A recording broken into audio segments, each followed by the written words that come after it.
вечер од Вашингтон, ова е ТВ журналот на Гласот на Америка на македонски јазик Newsflash. Јас сум Лилица Китановска. Во Пакистан близу 1 милион луѓе се разместени заради борбите на армијата со талибанските милитанти. Премиерот вели ова е најголем екзодус во историјата на државата. Пакистанските власти привремено го прекинаа полицискиот час во долината Сват, од каде заради војување илјадници луѓе се во движење. Армијата за 8 часа го укина полицискиот час во главниот град на Сват, Мингора и во соседните општини. Стотици луѓе, од кои многумина пешки, ја напуштаат областа заминувајќи кон бегалски кампови на југ. Официјални лица велат дека повеќе од 834.000 луѓе ги напуштиле своите домови во изминативе недели среде интензивните борби, како дополнение на уште половина милион кои заминаа пред предходните немири. Армијата денес кажа дека во последниве 24 часа убила 55 талибански милитанти во Сват.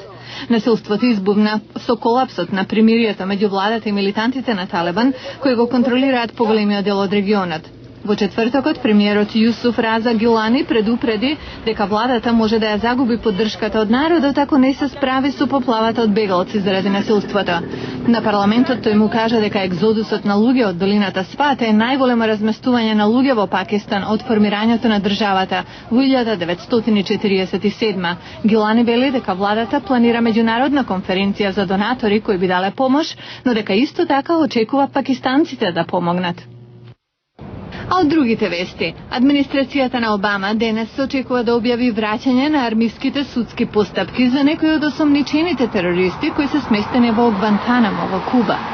Американскиот председател Барак Обама ги суспендираше овие судски постапки кусо време по стапувањето на функција во јануари, чекајќи на официјална ревизија, но не го отпиша рестартирањето на трибуналите.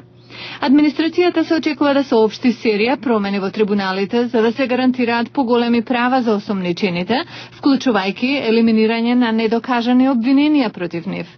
Армиските обвинители исто така нема да може да употребат докази добиени со употреба на сурови техники, како што е симулирано давење. Системот на армиски трибунали е создаден под поранешниот председател Џорџ В. Буш. Одлуката на Обама најверојатно ќе повлече реакција од адвокатите за граѓански права и од демократските поддржувачи, кои веќе негодуваат заради необјавувањето на фотографиите на злоставувани притвореници. Папата Бенедикт го заврши патувањето низ Блискиот исток со апел до народот да нема веќе крвопролевање, да нема борби, да нема тероризам, да нема војна. Лидерот на Римокатоличката црква зборуваше денес на израелскиот аеродром на крајот на еднонеделната турнеја. Порано денеска тој пренесе порака на надеж во едно од најсветлите христијански места, црквата во Ерусалим, каде се верува дека Исус бил распнат, закопан и откаде воскреснал. Папата Бенедикт кажа дека го завршува патувањето во светата земја со молитва за мир, правда и соработка за целото општество. Двајца американски астронаути се на втора вселенска прошетка, додека екипажот на Атлантис продолжува со амбициозната и опасна мисија на поправка на вселенскиот телескоп Хабл. Екипажот ќе изведе 5 вселенски прошетки, чија цел е продолжување на способноста на Хабл за оперирање за најмалку уште 5 години. Хабл е во орбитата 19 години и ова е последна мисија на негова поправка и усовршување. Во меѓувреме, Space Shuttle Endeavour е наготов во вселенскиот центар Кенеди во Флорида во случај екипажот на Атлантис да треба да се спасува.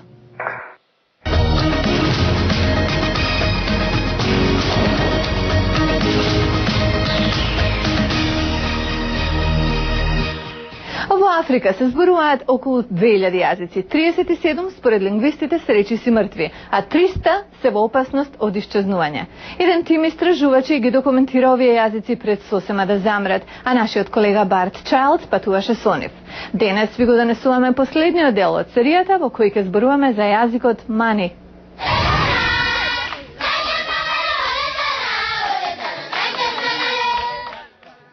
Во напорите за заштита на некој јазик вообичаено се почнува со децата. Како инаку да се зачува јазик што го зборуваат само нивните родители или баба и дедо?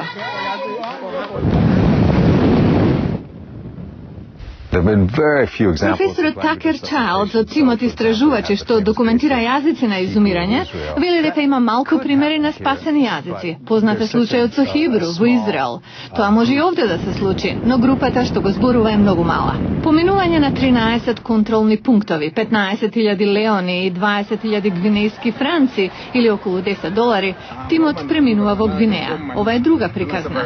Делењето книги буди ентузијазам, но интерес покажуваат само многу старите луѓе.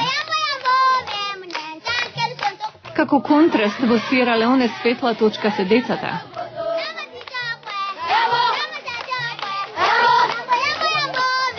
Our project was there for 2 years. Професорот вели дека проектот трае 2 години и за сето време овде се најдени малку деца кои активно користеле мани. Со интервјуа, снимки и транскрипции, материјалот е преведен. Резултат на тој труд е оваа книга, единствена на јазикот мани. Шејка Сумана Камара е реткост. Израснал со мани во заедница каде главно јазикот е запоставен. Пред 15 години сите зборуваа мани. Денес тоа не е случај. Но во Морибаја има искра надеж, песни, танци и приказни. Се е тоа на мани. Децата се главни носители на таа гордост на нивната култура. Со радост учествуваат во незиното представување.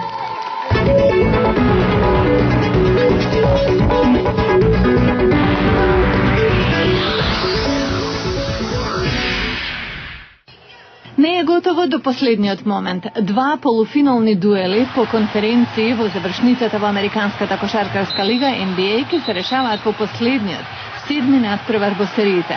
Хјустон Рокетс вчера на домашен терен ги победија фаворизираните Лос Анџелес Лейкерс со 95-80, со што го израмнија резултатот на 3-3 во натпревари.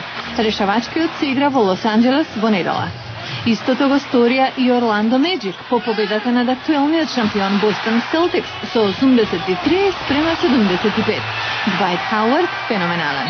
Постигна 23 поени за Орландо, а имаше и 22 скока. Победникот ќе се решава во надпреварот број 7 во Бостон во недела.